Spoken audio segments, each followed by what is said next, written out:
Silas, looking trim, 184. Yeah. Feel a little different? Oh, yeah, much different. It was a lot of discipline in the offseason.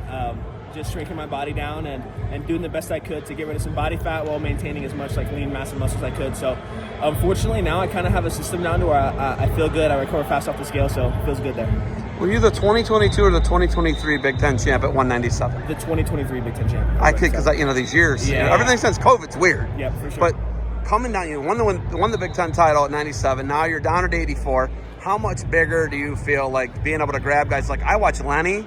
It's very noticeable that Lenny can just horse guys. Yeah. Right? It's super obvious, right? Right. How much do you feel bigger, stronger, moving guys? Yeah, I noticed a significant difference.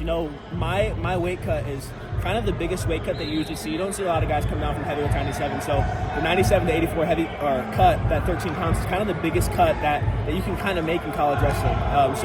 So it was a big drop, and fortunately I did it the right way to where I don't feel like I really lost any strength, didn't lose any muscle mass. So I feel really, really, really strong. I feel quicker too, a little bit lighter on my feet. So I feel like I've really, I don't want to say grown into, I guess shrank into the weight class pretty well.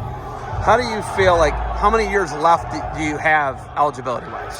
This one and one more. This one and one more. You'll take obviously one more then. Yeah, absolutely. How good do you feel health-wise? Do you feel like you had a disappointing year? Being an All-American, winning the national titles, obviously if you win the Big Ten championship, that's what you want to do. Absolutely. How poised and ready are you to make a run at 84? I said this, and it might sound funny, but I think that winning the Big Ten title at 197 was kind of the worst thing that could have happened for me as a freshman, because it almost made me convince myself that I was doing enough. And the thing with this sport is the minute you get a little bit complacent or you think that you got what it takes, guys start passing you. And I fell into a little bit of complacency, thought I was working hard enough, and realized I have so much more to give. So this offseason I really bought into that. Part of me wanting to drop was obviously, I think that I could be very competitive at 84, but also I wanted to challenge myself. I wanted to see, how good can Silas Allred really be? And the only way to figure that out is to do the work. So I freaking bought in, and I grinded my butt off with extra workouts, all-season stuff, and like I said, kind of transformed my body and my mentality transformed with it. So I'm really excited. I mean, competing's never been more fun than what it is right now, and I think that this year and this next year are going to be really awesome. You guys, you dropped, Lenny drops. McDaniel slides in, right? He's a hoss. Absolutely. He's a load. Absolutely. He's got 4 years left, counting this year. Can that guy, does he have a high ceiling in your opinion? Absolutely. Before I had kind of written it in stone that I was going to go 84, I had a conversation with Camden, and I was like, would you want to wrestle at 197? Would that be something you're interested in this year, or do you want your red shirt? And he goes, dude, I'll freaking get scrapped. Like, let's go. So he has the X factor. You can coach talent, you can coach skills. You can't coach mindset, you can't coach that X factor. Some guys have it, some guys don't, and he has it. When everything falls into place and he grows and matures into this sport and really finds himself at the college level, he's going to be very special. I think he has a super high ceiling. Speaking of things you can't coach, that beard's incredible. Looking at that beard, that thing is amazing.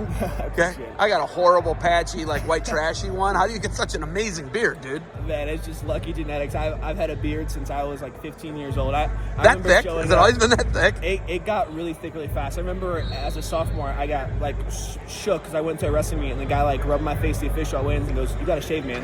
And I was like, "What?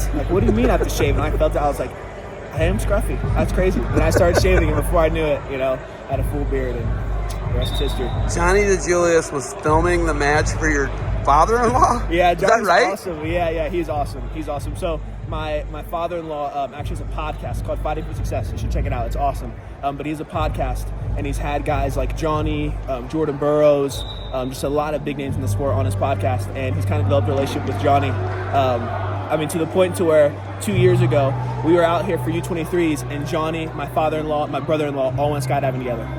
There's a lunatic. Got it. Your father-in-law's a lunatic. They all get along really well. So yeah, Johnny was out here. I said what's up to him, and he ended up filming the match for my father-in-law, which is cool.